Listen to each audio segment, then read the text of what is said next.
అదేంటండి అట్లా తీసుకున్నారు, అది గతంలో చేసిన ప్రభుత్వం తప్పిదం కదా, నాది కాదు కదా అంటే, అప్పుడు ఆ రోజున మీరు ఎట్లా మద్దతు ఇచ్చే, ఎట్లా సపోర్ట్ చేశారు, ఎట్లా ఇచ్చారో మాకు తెలియదు, మీరు ఇచ్చిన దాన్ని తీసుకొచ్చి నానెత్తినేస్తారంటే, ఇదేమి మీ ఇంట్లో నేను చంద్రబాబు ఇంట్లో ఆస్తి కాదని నాయన, అప్పు తీసుకున్నప్పుడు రేపు పొద్దు నువ్వైనా సరే రూపాయి ఎక్స్ట్రా తీసుకుంటున్నాను సార్ వచ్చే ఏడాది కట్టేస్తానంటే ఇస్తాం మేము, మీరేమి అప్పులోళ్ళు కాదు కదా, కాబట్టి ఇస్తాము, అయితే అది కట్ చేస్తాము, అది సింగిల్ టైం కటింగ్ అని ఆ రోజున చెప్పారు.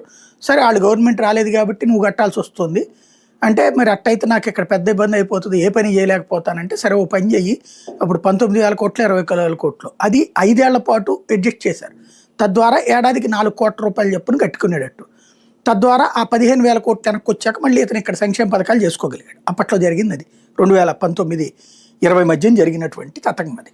అట్లాంటి పరిస్థితి ఇప్పుడు అవుతుంది. ఇప్పుడు దాదాపు 20-30 వేల కోట్లు ఎక్స్ట్రా చేసుకోవచ్చు, ఎందుకంటే వీళ్ళకి 80,000 కోట్లు, ఎందుకంటే జిఎస్డిపిలో 3% తీసుకోవాలి. మనకి జగన్ రాకముందు చంద్రబాబు గారు ఉన్నప్పుడు అప్పుడు 8 లక్షల కోట్లు జిఎస్డిపి ఉండేది ఏడాది. ఆ 8 లక్షల కోట్ల రూపాయల మీద 3% చొప్పున ఆయన తీసుకుని ఆ మధ్యలో నేను చెప్పినట్టు ఎక్స్ట్రా తీసుకున్నారు. అయితే జగన్ వచ్చిన తర్వాత అది 12 లక్షల కోట్లకి వెళ్ళింది. దాన్ని వీళ్ళు తప్పుడు లెక్కలేదని చెప్పారు, అలాగనే చంద్రబాబు తప్పుడు లెక్కలని వాళ్ళు కూడా మాట్లాడారు. అది పక్కన పెడితే 12 లక్షల కోట్ల జిఎస్డిపి మీద 2 లక్షల కోట్ల జిఎస్డిపి మీద 3% చొప్పున తీసుకోవచ్చు. ఆ లెక్కను తీసుకున్నాడు అతను.